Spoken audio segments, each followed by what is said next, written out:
within the execution chamber of Wandsworth Prison in London.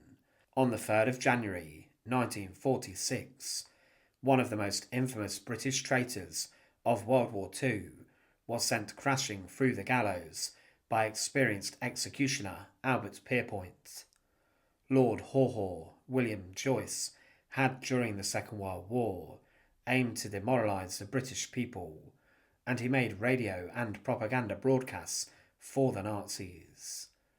For many years, Joyce had been a fascist and was a member of the British Union of Fascists, but through his Nazi radio show, Germany Calling, which many British people tuned into, Joyce gained a notorious reputation. But in true British fashion, many people found the broadcasts humorous, pompous, and a joke. For his upper-class accent, he became known as Lord Haw Haw. But after the war, he was someone who was considered one of the most terrible traitors. His conviction for treason is incredibly debatable, as some argue that he was not a citizen of Britain at all, and thus should not have been condemned for the crime. However, one thing that is not very well known about is that decades after his execution, the body of Lord Haw Haw was dug up from his grave inside of Wandsworth Prison, and his remains and coffin were flown to Ireland so he could be reburied. But what is the story behind this? To support our channel, please make sure to subscribe. William Joyce had for a number of years during his early life lived inside of America and also Ireland. His mother was Anglo-Irish and his dad American-Irish, but when he was 15 years old, he was recruited by the British Army during the Irish War of Independence, and he was almost assassinated by the IRA as he was walking home from school. He was later sent back to England, and he went to university there, and it was here where he became an ardent fascist. Joyce attended rival political meetings and caused a lot of trouble, and during one of these involving Conservatives, Joyce was attacked by a group of communists. He was slashed in the face rather deeply by a razor during the brawl, and this left him with a very distinctive yet sinister-looking scar on his face that ran from the corner of his mouth to his ear. He remained a devoted fascist and got involved with the BUF, the British Union of Fascists, led by Oswald Mosley, and Joyce became a well-known speaker and a popular member of the group. He had a ferocious ability to whip up a crowd, almost like Joseph Goebbels would inside of Nazi Germany, and one witness who saw Joyce speak claimed, "This thin, pale, intense man. He had not been speaking many minutes before we were electrified by this man, so terrifying in its dynamic force, so vitriolic." But he would then leave the BUF, and he started his own Nazi-influenced group, the National Socialist League. They would preach the same things that the Nazis would inside of Germany, and Joyce looked towards Hitler for inspiration rather than the BUF. But for some time he was wanting to leave Britain, and he wanted to go and live inside of the Third Reich, and he believed that he could be of use for Hitler. He was inside of Berlin, living at the heart of Hitler's Reich before World War II broke out on the continent of Europe, but he was headhunted by Joseph Goebbels, Hitler's head of propaganda, to be used in propaganda against the British, and Joyce was given a radio show which became known as Germany Calling. Joyce's show aimed to propagate Nazi beliefs and policies and to demoralise the British morale. He tried to convince those in Britain that the working class were being oppressed and that they should rebel against the government, but people in Britain found his show humorous and silly. They were not intimidated at all, neither were they scared. But the British government did not want their population listening to Joyce, but still millions each week tuned in to see what Joyce had to say. He became known as Lord Haw Haw because of his upper-class accent, and as the war went on, his propaganda became more violent and vitriolic and pro-Nazi. The Allied soldiers, who were later, following the D-Day invasions, fighting the Nazis in France, were also tuning in to see what Joyce was saying, and they found it a small break from the fighting. But Joyce's rhetoric became very depressing as the German war effort turned against him following the Battle of Stalingrad, and his show became darker. The Allies also were bombing the German cities heavily, and complete towns were being levelled, and Joyce himself became depressed by this.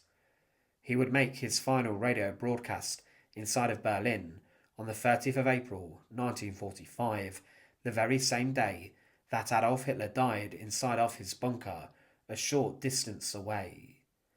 Berlin was at the time encircled by the Soviet Red Army, and Lord Haw Haw's last show was even more bizarre than normal.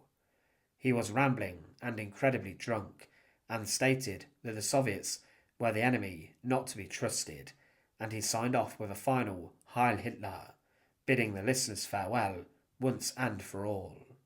Joyce was one of a few who did manage to get out of Berlin in the final days. His radio station was seized the very next day, and he managed to get close to the Danish border at Flensburg.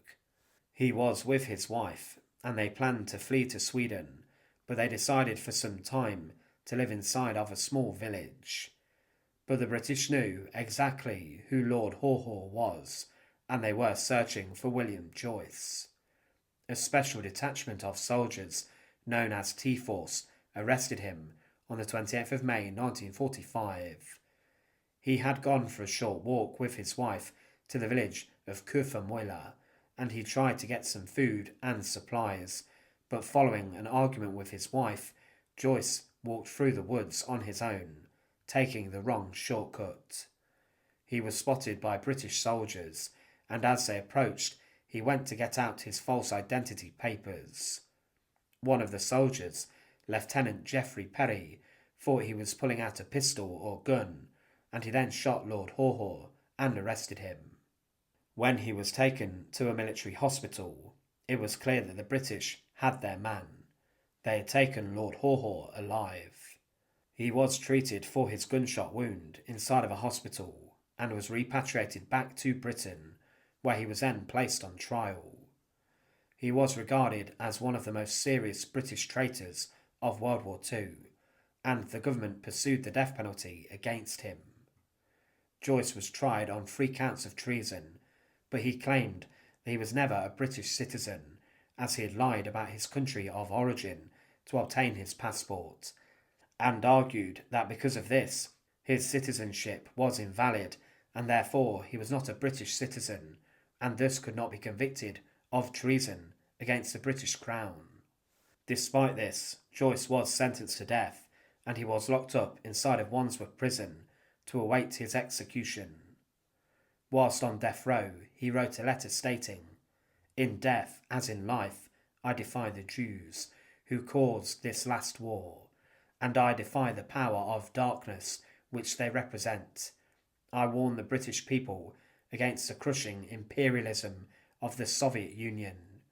May Britain be great once again, and in the hour of the greatest danger in the West, may the standard be raised from the dust, crowned with the words, 'You have conquered nonetheless.'"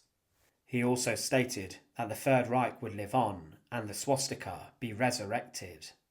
On the 3rd of January 1946, a crowd gathered outside Wandsworth Prison in the morning to await confirmation that Lord Haw Haw had been executed.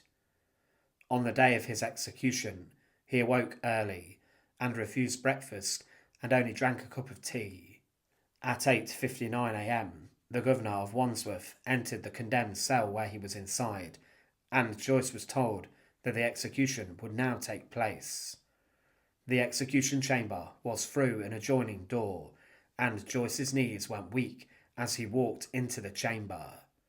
Waiting for him was the British executioner Albert Pierpoint, who recorded the final words of William Joyce, saying that they were, "I think we'd better have this on you now." Joyce was shuffled over the trapdoor, and Pierpoint secured his arms and legs to make sure he efficiently fell through the trapdoor. Pierpoint then placed a black hood over his head, and the noose was secured also around his neck. Seconds later, Pierpoint sprung the trapdoor, and Joyce was sent crashing through to his death.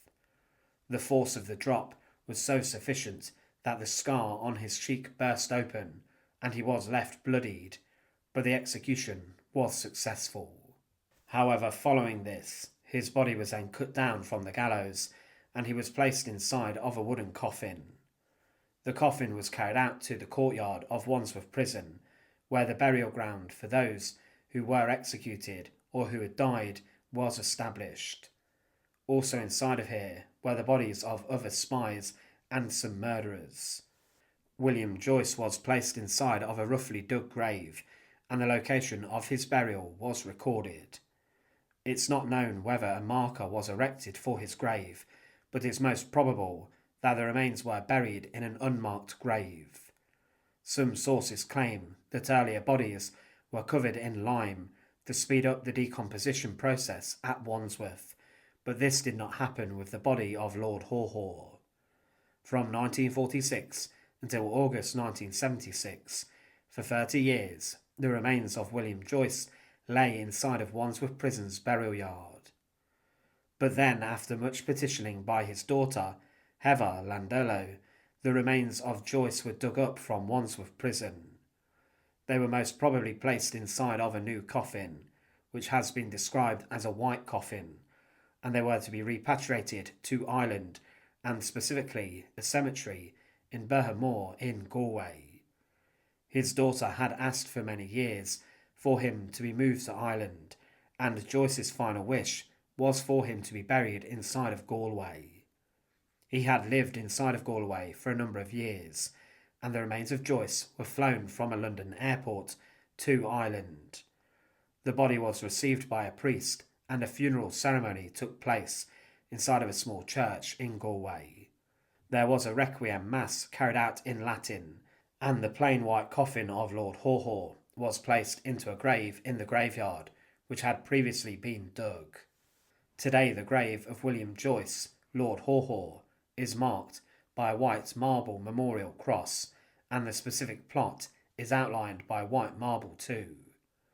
The cross carries his name and his date of birth and death, as well as the words, "I am the resurrection, I am the life."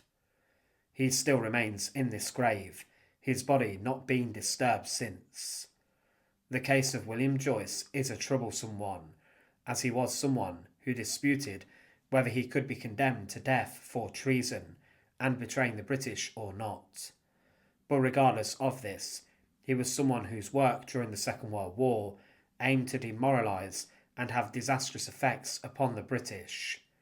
He was someone who supported the Nazis and worked for them, and for this he was executed on the gallows of Wandsworth Prison. But very few people know that he was actually dug up and reinterred hundreds of miles away in Ireland, across the sea, 30 years after his execution, and 30 years after Lord Haw Haw had plunged through the gallows. Thanks for watching. To support our channel, please make sure to subscribe. And once again, thank you so much for watching.